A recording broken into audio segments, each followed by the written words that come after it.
Ian is looking to make its third landfall. We had landfall in Cuba. We had landfall in Western Florida. And now South Carolina.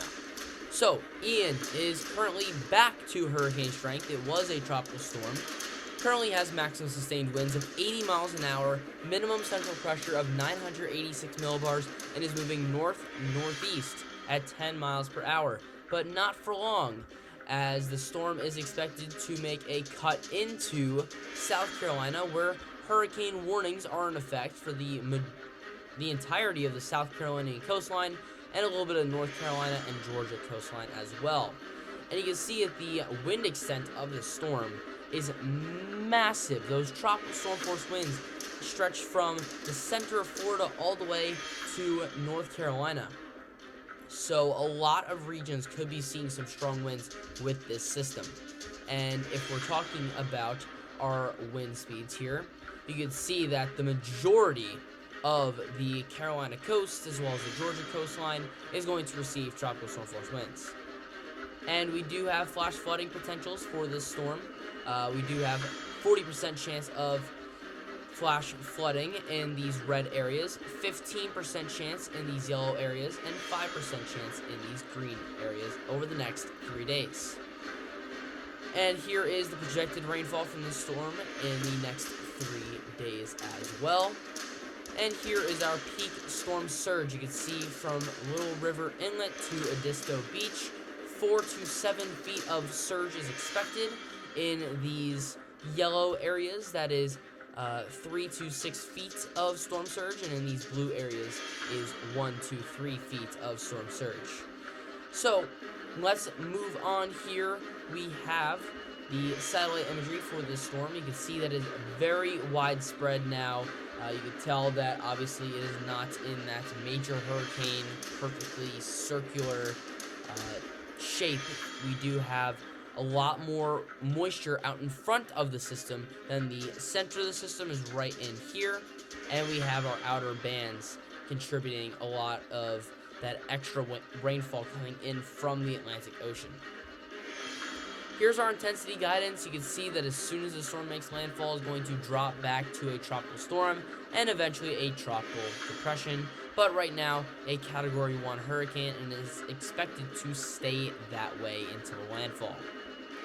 So here is the storm on our NAM 3-kilometer model, and you can see that the storm makes landfall in South Carolina 2 p.m. on Friday. You can see those outer bands are lashing areas of coastal North Carolina, and that the majority of the rain will stay inland and stay consistently moderate to heavy. And even through Saturday, we have those outer bands starting to move further and further to the north, and eventually these bands all start to collect in the northeast, and we could see some significant rainfall in the northeast as well, as the low pressure falls apart and kind of collapses in on itself. Basically, this storm just becomes a stream of moisture straight up to the north, while the low pressure kind of recollects itself, really matures.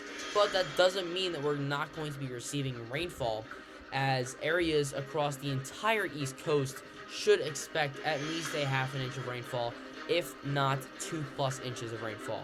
There are some areas in the North Carolinian and South Carolinian coastlines that should see maybe even more than 6 inches of rainfall. And finally, our wind speeds. So just in general, most of the wind speeds are going to be in the southeast. Once the storm moves into the northeast, we could see wind speeds up to tropical storm force, but it does seem unlikely at the moment. So we're just going to zoom in here on the southeast U.S. So let's go right in there. So you can see that by the time you're watching this, the NAM is actually expecting this to become a Category 3, which is not going to happen. But inland, we could see tropical storm force winds. That's what the NAM is saying. That is very believable. Tropical storm force winds sustained, and that's pretty far away from the center of the storm too. That's in North Carolina. So as the storm moves further and further to the northwest, most of those winds do die down and stay off the coastline. So that is a benefit here. But Ian is not done yet. We still have more to come with this storm, which has already devastated Florida, but it's going to continue. So if you are in South Carolina, have a plan in place.